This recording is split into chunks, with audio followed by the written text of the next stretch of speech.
हर जहाज से 7% की चुंगी। ईरान ने हॉर्मुज में टोल का नया फॉर्मूला सेट किया है।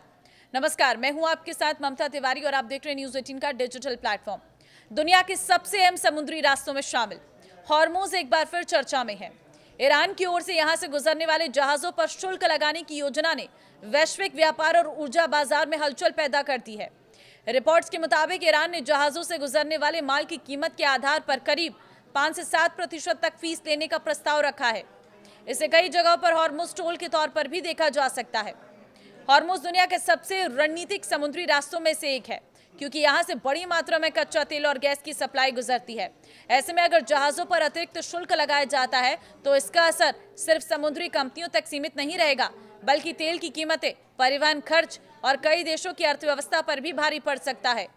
देखिए, ईरान क्यों लगाना चाहता है टोल, ये भी जान लीजिए। ईरान का कहना है कि ये शुल्क समुद्री सुरक्षा, नेविगेशन और जहाजों को सुरक्षित रास्ता उपलब्ध कराने जैसी सेवाओं के बदले लिया जा सकता है। हालांकि कई अंतर्राष्ट्रीय विशेषज्ञ और शिपिंग कंपनियां इस कदम को लेकर सवाल उठा रही है। उनका मानना है कि किसी अंतर्राष्ट्रीय समुद्री मार्ग पर अनिवार्य शुल्क लगाने से व्यापार और जहाजों की आवाजाही प्रभावित हो सकती है। रिपोर्ट के अनुसार ईरान और ओमान के बीच हॉर्मुज से गुजरने वाले जहाजों के लिए एक नियंत्रित शिपिंग कॉरिडोर को लेकर चर्चा भी हुई है। इसमें जहाजों की आवाजाही और सुरक्षा व्यवस्था को लेकर नए नियमों की बात आई है सामने। ईरान को सौंपने के पक्ष में नहीं है अमेरिका का कहना है कि हॉर्मुज को दोबारा खोलने के लिए जल्द ही समझौता हो सकता है। हालांकि अमेरिका ने साफ कहा है कि वो दुनिया के इस बेहद अहम ऊर्जा मार्ग का नियंत्रण ईरान को सौंपने के पक्ष में नहीं है। रॉयटर्स के मुताबिक अगर किसी समझौते के तहत ईरान को हॉर्मुज में जहाजों की आवाजाही को नियंत्रित करने का अधिकार मिलता है तो इससे क्षेत्र में तनाव का संतुलन ईरान के पक्ष में बदल सकता है।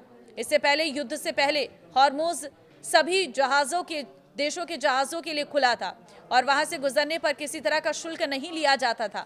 क्या सभी जहाजों को देना होगा शुल्क, ये भी जान लीजिए। फिलहाल इस मामले को लेकर स्थिति पूरी तरह साफ नहीं है। रिपोर्टों के मुताबिक ईरान की ओर से 5 से 7% तक शुल्क लगाने की बात कही जा रही, जबकि ओमान ने करीब 3% शुल्क का प्रस्ताव रखा है। वहीं अमेरिका किसी भी तरह के टोल या शुल्क लगाने का विरोध कर रहा है। हालांकि ये शुल्क कब और कैसे लागू होगा, इसके नियम क्या होंगे और इसकी कानूनी मान्यता क्या होगी, इस पर अभी विवाद जारी है।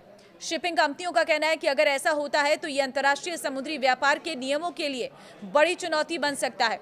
दुनिया की नजर ईरान के फैसले पर है। ईरान का ये कदम ऐसे समय में आया है जब मध्य पूर्व में सुरक्षा और राजनीतिक तनाव पहले से ही चिंता का विषय बना हुआ है। हॉर्मुज पर नियंत्रण या शुल्क व्यवस्था से ईरान को आर्थिक लाभ मिल सकता है, लेकिन इससे अंतर्राष्ट्रीय स्तर पर विवाद भी बढ़ सकता है। हॉर्मुज इतना अहम क्यों है? देखिए, हॉर्मुज फारस की खाड़ी को अरब सागर से जोड़ता है। दुनिया के कई बड़े तेल उत्पादक देशों की सप्लाई लाइन इसी रास्ते से होकर गुजरती है। यही कारण है कि इस छोटे से समुद्री रास्ते पर किसी भी तरह का तनाव पूरी दुनिया के ऊर्जा बाजार को प्रभावित कर सकता है। अगर जहाजों की लागत बढ़ती है तो इसका असर तेल की कीमतें और महंगाई पर दिखाई दे सकता है। खासकर एशिया के वे देश प्रभावित हो सकते हैं जो बड़ी संख्या में ऊर्जा आयात करते हैं। तो हॉर्मुज क्योंकि पिछले काफी लंबे समय से प्रभावित है, वहां से जहाजों का आवागमन सुचारू रूप से नहीं हो पा रहा है। युद्ध के चलते कई बार इस रास्ते को बंद कर दिया गया, जिससे महंगाई बढ़ी है, जिससे तेल की कीमतों में इजाफा देखने को मिल रहा है। हॉर्मुज में लगातार तनाव बरकरार है।